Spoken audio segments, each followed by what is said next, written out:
little to do with actually fighting corruption in Kenya, that it is just a demand because the president now is engaging in a lot of international travel. Next month he'll be going for the UN General Assembly.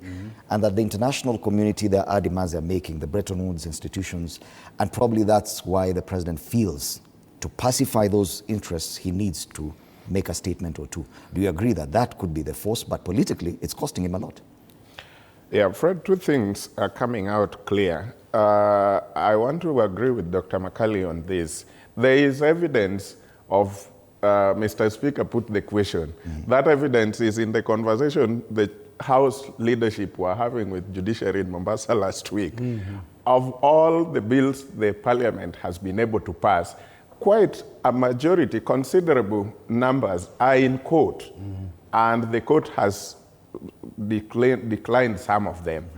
That is a good evidence of Mr. Speaker put the question, because they didn't exhaust the conversation in the House. They didn't look at all the other existing laws and all that. So it was, meaning the parliament has passed many rushed bills, which probably the motivation has been what we get when we pass for the president, this kind of bills. So we are doing this for the president. So there is a lot to be desired there. Then, number two, the question would be, when the president comes out, it looks politically nice to say, we are going to face this head on.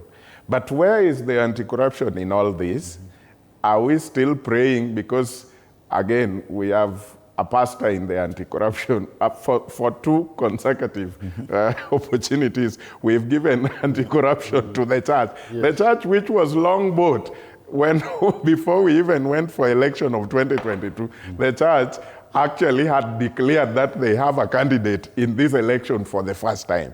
Then the church is now leading the anti-corruption, and then the president emerges from nowhere and tells us he has raw intelligence. Are those intelligence not also shared by the anti-corruption so that they can take their role seriously and do something? If it would have been really great if the president was coming out to support what the anti-corruption are doing, because they have done it out of the intelligence they've got, out of the evidence that have been tabled to them as a commission which is independent. Then Kenyans would have seen this war is genuine, it is coming from the heart. But for now, some of us are still 50-50 about it. But coming to what you are asking, yes, in a bigger way, we are controlled. Still, Africa is controlled in a bigger way than you can imagine. And it is not only the government that is controlled. The West is even controlling the civil society. They know what should be the big agenda for the civil society for this year, because I come from the civil society, and you will be aware that, okay, this time, this partner and this partner only have money for anything to deal with the rule of law, or anything to do with expanding democracy, or anything to do with anti-this or that. So even the civil society are not supposed to sit on the table and behave as if they are also bribed in certain ways that don't look like bribery. Because if I tell you, Dr. Makali, that the only money I have is the money that can organize protests and everything like that, it means you as an institution also wants to be out there doing something. You will quickly go and do your proposal that says this is what we are going to do. So even the civil society are told what to do at what particular time, not directly that, Fred, go and do this. No.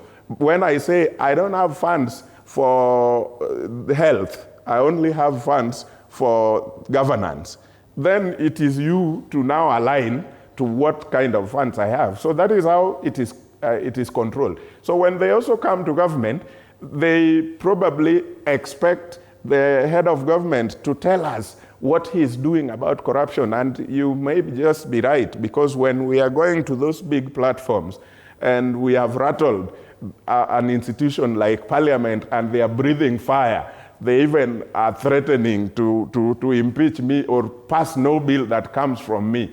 It might also earn me a lot because whoever is interested in those kind of situations sees that something is really happening. Right. And we are unlucky as Africa and Kenyans that we still, some of us are still locked in, and it is bad to say that even some parliamentarians are still locked in the old constitutions that we left back in 2010. A constitution that had opposition and ruling party.